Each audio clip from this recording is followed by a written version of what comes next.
joy to have him as a colleague. But the thing that struck me here today is that we all have pieces of paper. Nathan never had a piece of paper on his desk. There was never paper. He did everything electronically before it was cool to do it electronically, and he tried to teach the rest of us too as well. And so he was just a joy to work with. Josh and Maddie, he loved you so much and always made sure that everybody knew you were his priority.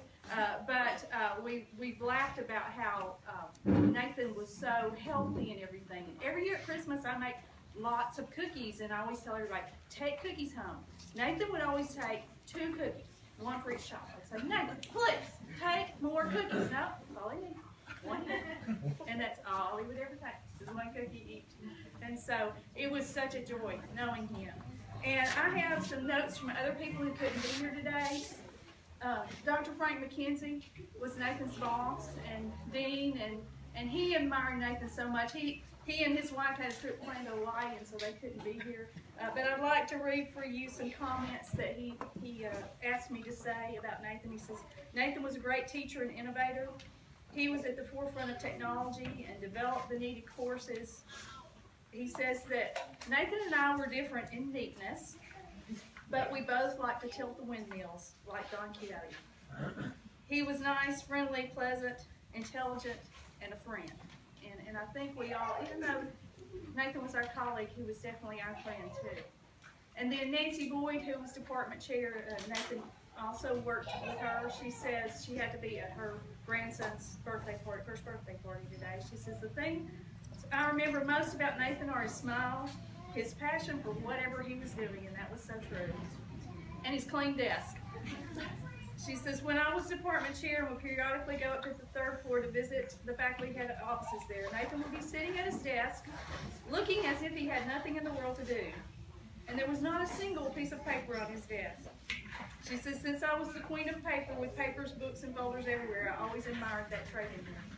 And that was something we always commented about Nathan, was that there was never paper anywhere, but he always kept up with everything. He was always on top of everything. There was one time I remember he was not on top of something. It stuck with me because he always was. I remember walking into his office one day, and I don't remember if he'd just gotten the call or what, but he was just kind of out of sorts. And I said, Nathan, what's up? It's not like you to be. He said, well, I got a call from a place I had a loan with, and he said, we paid that loan off several months ago, but I had my computer set to pay my bills every month, and he said, I've been sending them money for months and months. I can't believe. He said, I can't believe me either. He said, they called and asked me what they're supposed to do with this money. So anyway, thank you, Kelly. It's a wonderful celebration of his life today. And one of the jokes about the paper, he just hated wasting paper, and when he got sick, the nurses were like, you don't want him to get bacteria or a fever or anything, so you just need to use paper towels. He hated that, but he kept up with these 7 months. I have spent $732.84 on paper towels. Like, seriously, Nathan. Does anybody from UT want to talk? Scott, I'll just say something. And Scott, he was so fun to you. Come on, Scott. He would rearrange Scott's petition. And Scott would come in and couldn't find his office. You've got to at least tell me the details of this, and then they can help me. Scott, of course, we're at UTK. Everybody loves UTK. It was either the football team or the basketball team. I can't remember. Nathan managed to come up with a screen that looked like an official ESPN site. So I'm trying to get through this. Just tell that story. He was part of a team that actually pulled this off. And we shared an office, and we had about 6 or 7 cubicles. And I'm a big University of Tennessee fan. And every day when I would come in, I would read the news on Tennessee, ESPN or something. They all knew that. And so what they did is they got together and they decided that they would run all the text and everything that I would call from my computer. They would run it through another computer and insert some words where there were certain phrases. So when it got to my computer and I read it, it would say things like the Tennessee overrated ball. They knew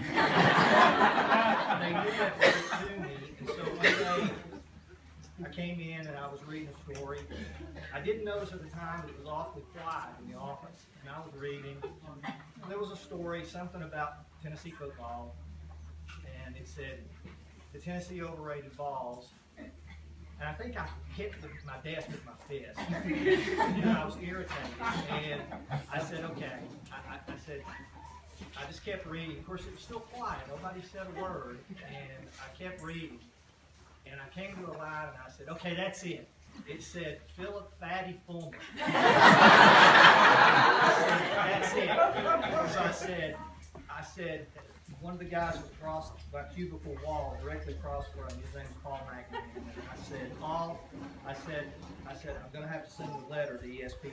I pulled up my email and I started composing a letter, and it was pretty scathing. It was pretty out of control. And I have a tendency when I'm typing, especially if I'm irritated, to talk as I'm typing. So I'm talking out what I'm saying. So I started to hear a couple of snickers.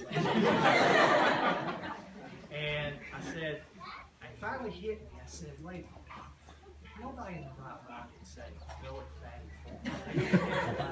So then it started to dawn on me. Somebody's pulling my leg here. So at that point, I said, I'm going to turn the table. So I said, I just kept typing. I was typing out. I was saying everything I was typing. I got it all done. And I said, okay. I said, this is going to get them. I said, this is going to get a big response from somebody. So I said, I'm getting ready to hit send. Paul jumps up. Don't. Everybody just starts dying laughing. And Nathan comes over, and he's like right in front of me, and he's like clapping. Oh, that was good. You got it. And I said, okay, you guys got it. But he was a part of that, and that's what I'm missing out. He's just a great friend.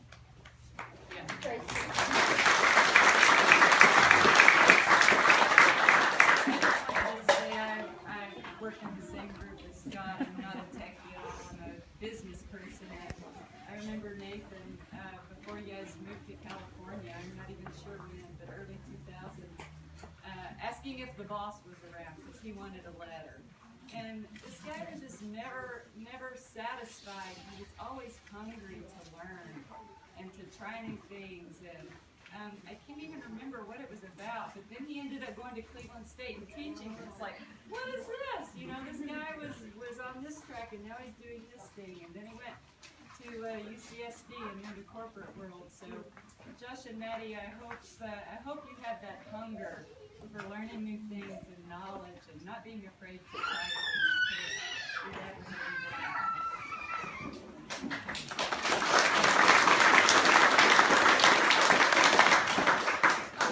On that order, Maddie announced that she's now the smart one. I think Josh can fit that. Stronger. So Larry, do you want? Nathan wanted somebody from every stage of his life. Pete, Stephanie. Oh, heck no. Okay. Uh-oh, this is good. Heated in mixed company. Do we have any lawyers? Most of the stories I know cannot be told in front of everybody. Me and Matt and Nathan got out one afternoon after when he was working at Walmart, very early, and I met Nathan right after one of the Garner children set the kitchen on fire.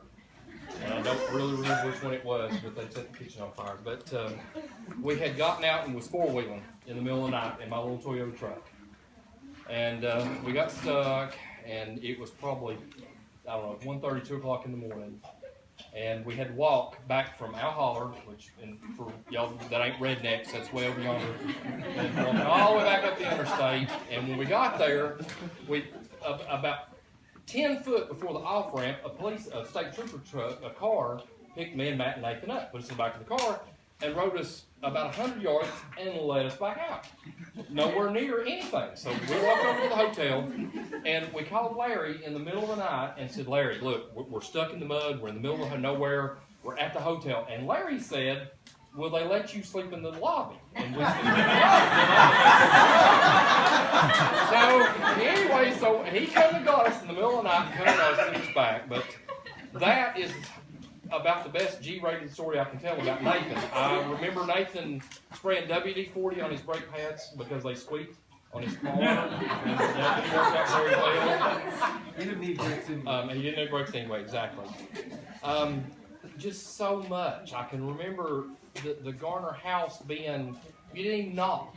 It got to the point where you just got to the house and you went right in the door. Nobody ever knocked, nobody ever nothing. We just come right in and they'd be like, oh hey, it's Pete, come on in. Oh hey, it's Matt, come on in, you know. And just like family, just like everybody, just right there. Nathan always been the smartest, and being the wittiest of the bunch, exactly. He could just come up with stuff on the fly, just off the top of his head. And none of us were that smart. And I can just, I don't know, I've not physically seen Nathan in probably years and years and years. And I'm technically challenged very, very much. So unless my wife says, hey, guess what? I saw something on Facebook, I have no idea what's going on. But I've kept up with him and watched him and seen how the whole family has grown and everything. And it didn't really dawn on me until just a couple of nights ago what Nathan was the first of all of our group. And of course, being Nathan, he had to go all out, had to go first.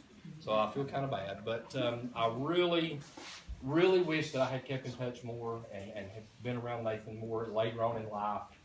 Even after the kitchen fire and the brake pads. But anyway, I'm raising a glass to Nathan.